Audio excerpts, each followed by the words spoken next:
देखिए, the servants of India society, ये उस समय समाज सुधार का एक हिस्सा था। पुणे महाराष्ट्र में स्थापित हुआ। और अगर आपसे पूछा जाए इसके संस्थापक कौन थे, नोट डाउन करना, इसके संस्थापक थे। उद्देश्य के लिए संगठन को स्थापित किया गया था। ऑब्जेक्टिव क्या था? उद्देश्य, अनाथालय उस समय पर आपका सिर्फ ईसाइयों के चलते थे, हमारे देश में कोई हिंदू अनाथालय नहीं था। और वहाँ पर ये बच्चों को मैनिपुलेट करते थे कि वो आपका ईसाई धर्म को अपना ले और अपने धर्म का मतलब किसी भी स्तर पे जाकर के वो प्रचार करते थे। ओके। ईसाई मिशनरियों के विरुद्ध उनका स्वाधीनता आंदोलन शुरू हुआ, यानी हम कह सकते हैं फ्रीडम मूवमेंट अगेंस्ट फ्रीडम। बारे में सवाल पूछा जाता है, ठीक है। 1915 में, नोट कर लेना इस बात को, 1915 में गोखले जी की मृत्यु के बाद श्रीनिवास शास्त्री ने किया। क्या बोलेंगे यहाँ पर? After the death of Gokhale Shastri, Srinivas Shastri. तो यहाँ पर सबसे इंपॉर्टेंट बात आपको ये रखनी है कि उनकी जो स्थापना हुई तो वो किस वर्ष में हुई थी, किस वर्ष में हुई। ओके, ठीक है। यहाँ तक की बात समझ में आई तो एक वर्ष याद रखना है, फिर हम अपने मेन आज के टॉपिक की तरफ चलते हैं। बीच में ये संगठन क्योंकि हमसे छूट सकता था, इसीलिए हमने इसको नोट डाउन कर लिया। और अभी आप लिखेंगे नाम आर्य समाज। आर्य समाज, आर्य समाज।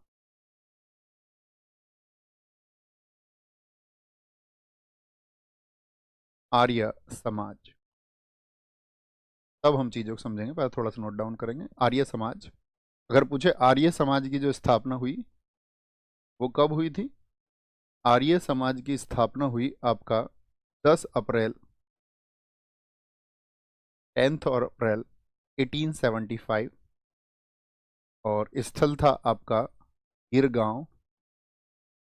गिरगांव, गिरगांव जो कि कहाँ पर है आपका? मुंबई महाराष्ट्र में। गिरगांव, मुंबई महाराष्ट्र। आर्य समाज। और इसके संस्थापक कौन रहे आपका? तो लिखना, इसके जो संस्थापक थे उनका नाम था स्वामी दयानंद सरस्वती। स्वामी दयानंद सरस्वती, स्वामी दयानंद सरस्वती। और स्वामी जी के बारे में बात करें तो इनका जो जन्म हुआ था और इनकी मृत्यु, दोनों घटनाओं पर आपको विचार करना है, क्वेश्चन पूछे जाते हैं। इनका जन्म हुआ था 12 फरवरी 1824 को, 1824 को। और डेथ हुई थी इनकी 1883 में, 1883 में। ठीक है? और 1883 में डेथ इनकी इस तरह से हुई थी कि एक वेश्या ने, ठीक है, एक प्रोस्टिट्यूट ने इनको क्या किया था, दूध में कांच मिला करके इनको पीने को दे दिया था। तो अजमेर में इनकी डेथ हो गई थी। एक क्वेश्चन पूछा जा सकता है इनका जन्म कहाँ पर हुआ था, तो जन्म हुआ था इनका गुजरात में। कहाँ पर हुआ था? गुजरात में। पहले इनके बारे में जान लो, ठीक है।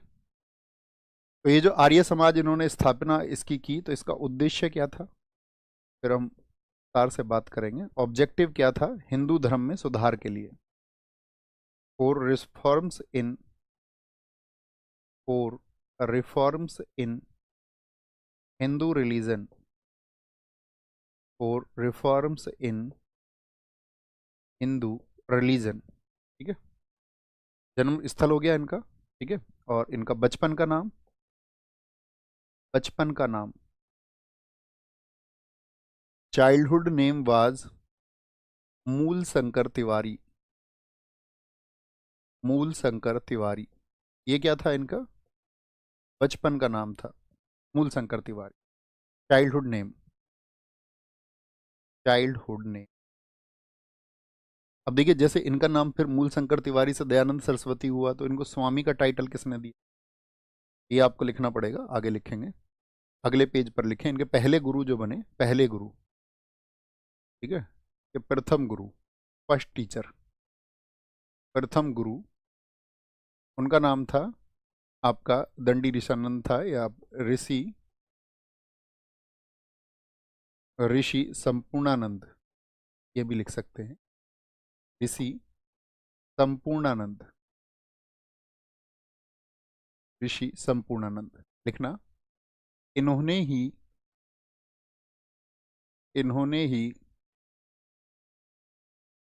इन्हें स्वामी दयानंद सरस्वती कहा, स्वामी दयानंद सरस्वती कहा, स्वामी दयानंद सरस्वती कहा। ठीक है, क्या बोलेंगे, टाइटल्ड स्वामी दयानंद सरस्वती बाय ऋषि संपूर्णानंद। ओके, और फिर क्या होता है, अब इनके बारे में जनरल हम आपसे डिस्कशन करते हैं कि शुरुआती दौर में तो इनकी संस्कृत पर बहुत अच्छी पकड़ थी। और अगर मैं आपसे कहूं कि बचपन में ही एक घटना इनके साथ में ऐसी घटी जिसके बारे में ये खुद वर्णन करते हैं कि अपने माता पिता के साथ में ये गए शिवलिंग की पूजा करने, और जब शिवलिंग की पूजा कर रहे थे तो वहां पर क्या हुआ कि शिवलिंग पर जो आपका प्रसाद था, फूल था, तो चूहे उनको ले जा रहे थे। तो इन्होंने कहा यार यहाँ तो जो है ये शिवलिंग पर तो जो आपका ये पड़ चढ़ाए गए हैं आपका, यानी कि जो भी प्रसाद वगैरह चढ़ाया गया है वो तो इसकी रक्षा नहीं कर पा रहे हैं प्रसाद तक भी, और इसको चूहे ले जा रहे हैं। छोटा बच्चा तो छोटा बच्चा होता है, तो उनके दिमाग में ऐसी बात आई कि नहीं, हम जो ये पूजा कर रहे हैं ना, ये वास्तविक शक्ति ये नहीं है ना। तो उनका थोड़ा सा कहते हैं कि उससे उस पर उन्होंने क्या किया, विचार विमर्श किया और घटना पर उनके दिमाग में प्रश्न पैदा होने लगे तरह तरह के। और फिर उसके बाद में जब उनके घर में मतलब उनके भाई बहन इनकी डेथ हुई तो उन्होंने मतलब जीवन और मृत्यु के बारे में सोचने का विचार किया। तो उनके माता पिता उनसे उस समय परेशान रहते थे कि भाई ऐसा क्यों सोचते हैं, और फिर ऐसा समय आया कि उन्होंने अपने घर को त्याग दिया। तो यहाँ पे याद रख लेना, क्या बोलेंगे, 21 वर्ष की आयु में, यानी कि वर्ष कौन सा आ गया होगा 21 वर्ष बाद, आयु में घर त्याग दिया, यानी कि leave his house in age of 20 years, घर त्याग दिया। घर त्याग दिया तो किसके पास गए, ऋषि संपूर्णानंद के पास गए, ऋषि संपूर्णानंद। और ऋषि संपूर्णानंद ने उनको संस्कृत आदि या पूछे योग विद्या, ठीक है, योग विद्या उनको सिखाई। लेकिन योग विद्या को उन्होंने परिपूर्ण किया था जाकर के अपने जो अगले गुरु थे वो थे स्वामी विरजानंद। तो विरजानंद जो नेत्रहीन व्यक्ति थे, लेकिन जो वेदों की शिक्षा उन्होंने प्राप्त की वो आपका गुरु विरजानंद से प्राप्त की। तो ये उनकी जर्नी रही, तो वो सीखते रहे, तो उनकी संस्कृत भाषा पर बहुत अच्छी पकड़ बनी और वो अपने व्याख्यान भी संस्कृत भाषा में दिया करते थे, संस्कृत भाषा में। लेकिन जब उनकी मुलाकात आपका द्वारकानाथ टैगोर से, केशव चंद्र सेन से और आपका ईश्वर चंद्र विद्यासागर से उनकी मुलाकात हुई, किस किस से मुलाकात हुई जरा रिमाइंड करिए एक बार, ईश्वर चंद्र विद्यासागर जी से, केशव चंद्र सेन और द्वारकानाथ टैगोर जो थे आपका, इन तीनों कैरेक्टर को हम पढ़ चुके हैं क्योंकि अब तक इन तीनों से इनकी मुलाकात हुई थी 1872 में, 1872 में। हम अभी और भी प्रकाश डालेंगे इन चीज़। तो उन्होंने इनसे कहा कि भाई अगर आप जनमानस तक अपनी बातों को पहुंचाना चाहते हैं और देश में अगर ज़्यादा वर्ग तक आप अपनी बात पहुंचाना चाहते हैं तो आपको अपनी भाषा हिंदी चुन लेनी चाहिए, और आपको जो बातें करनी चाहिए वो हिंदी में करनी चाहिए, क्योंकि देश में ज़्यादातर लोग जो है आपका भाई सबसे ज़्यादा हिंदी को जानने वाले लोग हैं, तो आपके विचारों का प्रचार प्रसार उस भाषा में होगा। इसके बाद में उन्होंने उनकी सलाह मानी कि ठीक है, मेरे जो भी संकल्प हैं, ठीक है, उनको मैं जो है आगे से, या मेरा जो भी विचार है मैं उसको हिंदी में प्रस्तुत करूंगा। ठीक है, तो इसी दौर में उससे पहले वो अपने गुरु चुन चुके थे। तो इनके दूसरे गुरु कौन हुए, लिखे एक बार, दूसरे गुरु, या कभी पूछे मुख्य गुरु, दूसरे गुरु। तो दूसरे गुरु इनके हुए आपका कौन, स्वामी विरजानंद, स्वामी विरजानंद, स्वामी विरजानंद, या मुख्य गुरु कभी परीक्षा में पूछे जाए, क्योंकि वहां तो ये बहुत थोड़े समय के लिए रहे। विरजानंद भैया, पहले के लोग आपका ऐसे गुरु भी बदल लेते थे, हाँ क्यों नहीं, खूब। आप देखिए महात्मा बुद्ध को जब हम आपको पढ़ाएंगे तो जब उनके सवालों के जवाब नहीं मिले तो उन्होंने रुद्रग्राम पुत्र से भी शिक्षाएं ली, उन्होंने बृहस्पति गुरु से भी शिक्षाएं ली, कहीं उन्होंने योग सीखा, कहीं उन्होंने आपका दर्शन के बारे में ज्ञान लिया। तो वो धीरे धीरे, लेकिन जब उनको लगता था कि नहीं मुझे यहाँ सेटिस्फैक्शन नहीं है, मुझे तो अपने गुरु बदल लेने चाहिए, और ये जो व्यक्ति हैं ये अभी इतना ही इनके पास था, क्योंकि ये जरूरी नहीं है ना कि एक ही व्यक्ति के पास सब कुछ हो। किसी व्यक्ति की विशेषता किसी में होती है, किसी की किसी में होती है। जैसे कोई टीचर फिजिक्स के बहुत अच्छे होते हैं, लेकिन केमिस्ट्री में वो बहुत अच्छे हों ये ज़रूरी नहीं है, या बायोलॉजी में बहुत अच्छे हों ये ज़रूरी नहीं है। तो इसलिए क्या हो करते थे, अक्सर अपने जो है गुरु आप देखोगे कई बार जो है लोगों के बदलते थे या वो शिक्षाएं ग्रहण करते थे। तो इन्होंने इनको बहुत आपका सब कुछ यहाँ से सीखा उन्होंने। मैं कहूँ अगर ज़्यादातर चीज़ें योग, जितनी भी वैदिक शिक्षा थी, वैदिक शिक्षा उनकी थी, वैदिक शिक्षा। नेत्रहीन व्यक्ति थे ये, है ना, स्वामी विरजानंद। ओके। अच्छा, इसके बाद में फिर बात आती है, जब इनको बहुत आपके चीज़ें हो गई तो इन्होंने एक पुस्तक लिखी, इन्होंने एक बुक लिखी। इन्होंने जब इनको पता चल गया अच्छा हिंदी में बातें भेज रही हैं, तो इन्होंने पुस्तक लिखी। इन्होंने पुस्तक सत्यार्थ प्रकाश, सत्यार्थ प्रकाश लिखी। किस भाषा में लिखी थी सत्यार्थ प्रकाश? सत्यार्थ प्रकाश लिखी,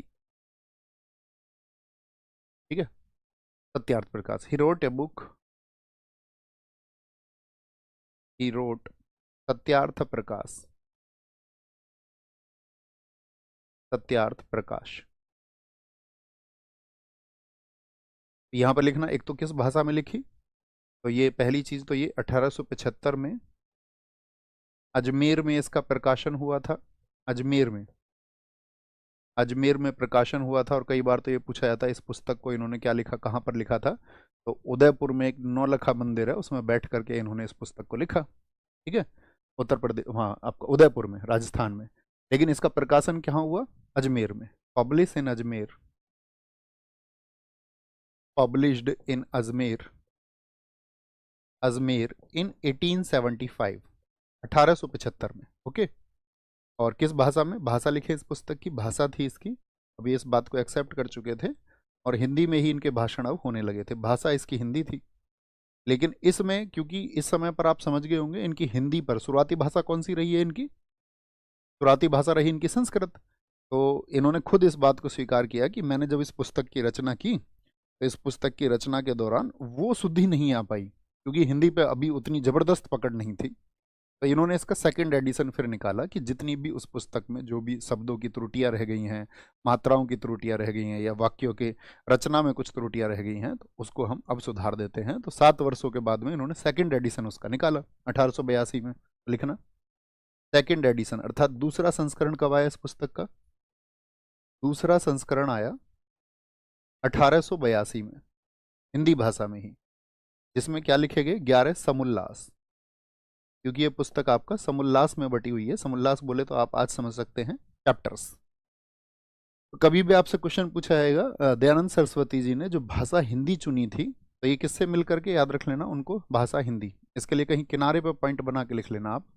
1872 में केशव चंद्र सेन और ईश्वर चंद्र विद्यासागर द्वारिकानाथ ठाकुर ने उनको हिंदी की सलाह दी थी। केशव चंद्र, ईश्वर चंद्र विद्यासागर, ईश्वर चंद्र विद्यासागर, ईश्वर चंद्र विद्यासागर, ईश्वर चंद्र विद्यासागर ने उन्हें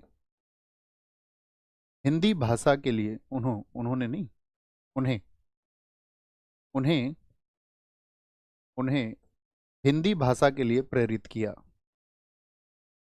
हिंदी भाषा के लिए, inspired him for Hindi language, Hindi भाषा के लिए प्रेरित किया। भाई तुम्हारे जो विचार हैं वो तूफानी हैं, ठीक है। और इस तरह से उन्होंने क्या कर लिया, आपका अपनी इन चीज़ों को माना। आर्य समाज की स्थापना भी किसी वर्ष में हुई है, इसी वर्ष में, सेम ईयर में, इसी वर्ष में पुस्तक। फिर इसके बाद में लिखना 1877 में आर्य समाज की शाखा लाहौर में खोली। अभी तक कहाँ था आर्य समाज, वो स्थान लिखें, तो आप कहेंगे बंबई में था। शाखा लाहौर में खोली, लाहौर में खोली। और इसी वर्ष, इसी वर्ष भारत का पहला, इसी वर्ष भारत का पहला हिंदू अनाथालय, इससे पहले कोई हिंदू अनाथालय नहीं था, अनाथ बच्चों की कोई परवरिश पर ध्यान नहीं था, पहला हिंदू अनाथालय स्थापित किया।